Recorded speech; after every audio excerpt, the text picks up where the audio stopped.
Կիցը միջազգայնագետ Սերգեյ Մելքոնյանն է։ Պարոն Մելքոնյան, հայկական հարցը այսօր ինչ տեսք ունի, որոնք են այն առաջնահերթությունները, որ պետք է որդեգրի պետությունը, բայց չի անում։ Ցավոք սրտի այսօր հայկական հարցը զիջողական բնույթ ունի, եթե մենք տեսնենք վերջի տարիների ընթացքում պաշտոնյաների հայտարարությունները, որտեղ Թուրքիա բառը նույնիսկ խուսափում են կիրառել, ապա մենք տեսնենք, որ որոշ այլ երկրները ավելի հայամետ եւ հայաստանամետ եւ սփյուռքամետ հայտարարություններ են անում, եթե համատենք այսօրվա Երևանի պաշտոնական դիրքորոշումից։ Հետևաբար որևէ դրական առաջընթաց իհարկե չկա, առավել եւս մենք ունենք բացասական միտում,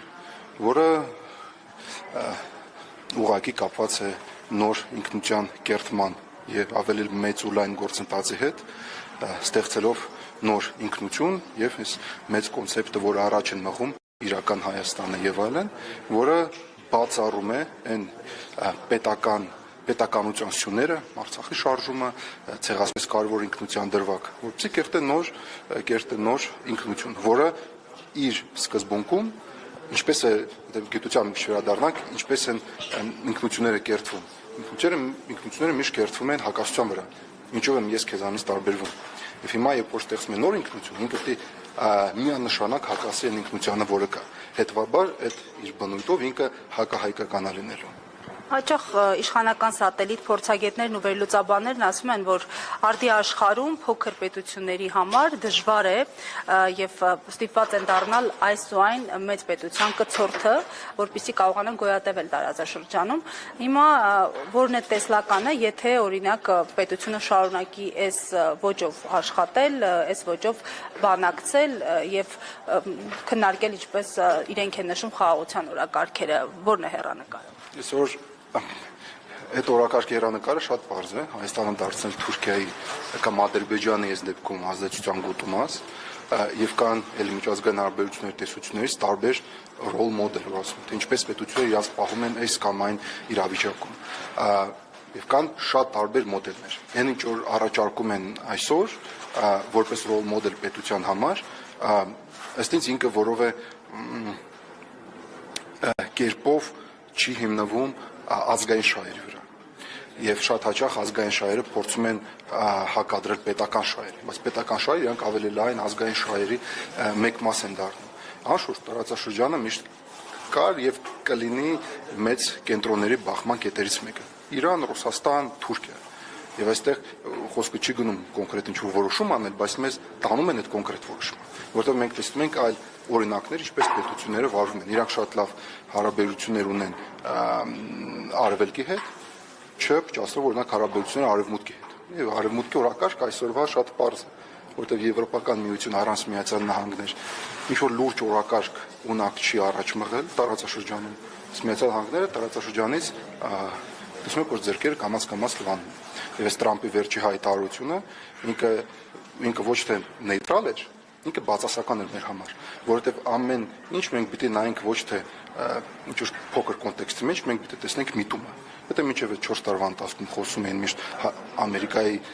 նախագահը միշտ խոսում էր ցեղասպանության մասին, ապա այս դեպքում ինքը արդեն ցեղասպանության բառից խուսափեց։ Դա նշանակում է միտումը արդեն բացասական։ Եվ այդ դեպքում այո մենք տեսնում ենք Եմեն, օրինակ Եմենի թուրքական առաքելության հայտարարությունները, որ իսկ Եմենում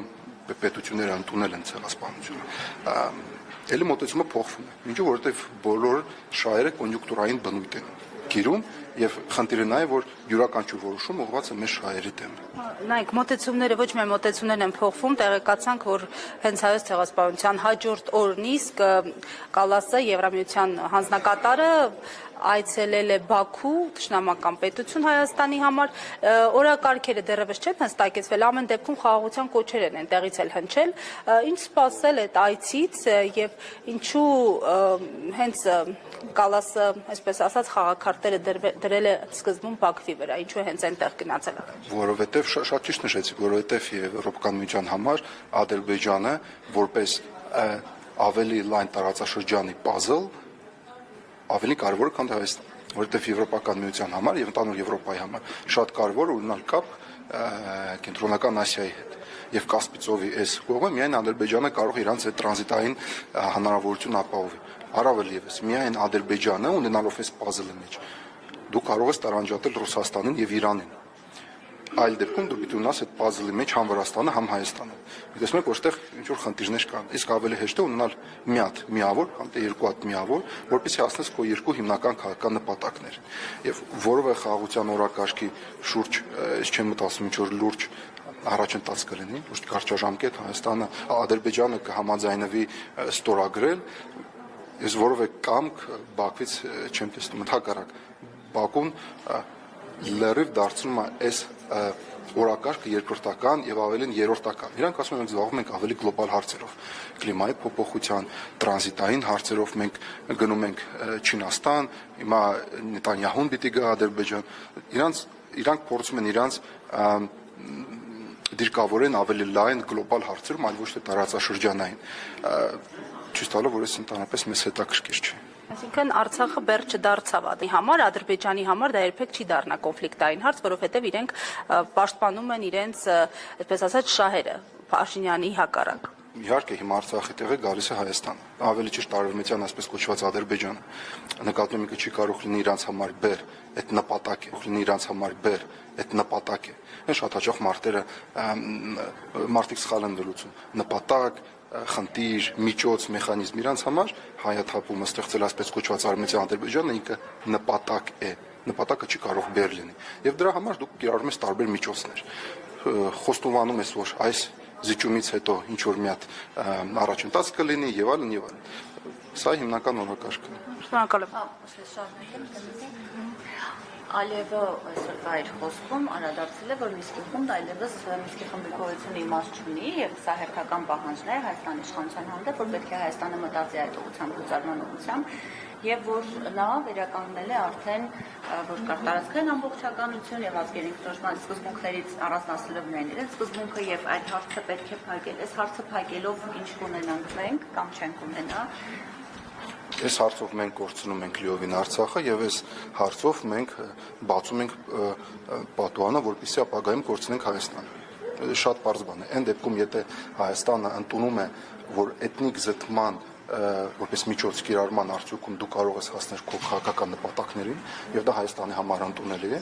ապա ինչու այդ միջոցը չի կարող կիրառվի Հայաստանի դեմ։ Սա մեկ երկրորդը։ Մինսկի խումբը ինքը ստեղծվել էր ոչ Ալիևի մասնակցությամբ եւ ոչ այլ Նիկոլ Փաշինյանի մասնակցությամբ։ Հետևաբար մենք կարող ենք նաեւ ուշադրություն դարձնենք այլ երկրների հայտարարություններին։ Ռուսաստանի դեսպանի հայտարարությունը մոտ քանի շաբաթ առաջ Հայաստանում իրենց մոտեցումը Մինսկի խմբի լուծարման մի քիչ տարբերվում է։ Եվ ցեղասպանական գործողությունները նաև Արցախում տեղի ունեցան, հիմա 110 տարի անց Հայաստանի իշխանությունը չի դատապարտում պահանջատիրության մասին զրո խոսք եւ նորից դուք նշեցիք, որ սա կարող է նաև հանգեցնել Արցախն էլ այդտեղ ունեցավ ցեղասպանություն նաև Հայաստանի մասով։ Ինչ դուռ է բացում, հա, այս անատամ ուղերձները, տեքստերը թշնամիների համար մեր, թե Թուրքիայի, թե Ադրբեջանի։ Ստեղծել Հայաստանի տարածքում այսպես կոչված Արևմտյան Ադրբեջան։ Սա հիմնական այդ դուռն է բացում ուղղությամբ։ Շնորհակալություն։ Հարգելի հետևողներ, մեկնարկում է արդեն համաժողով։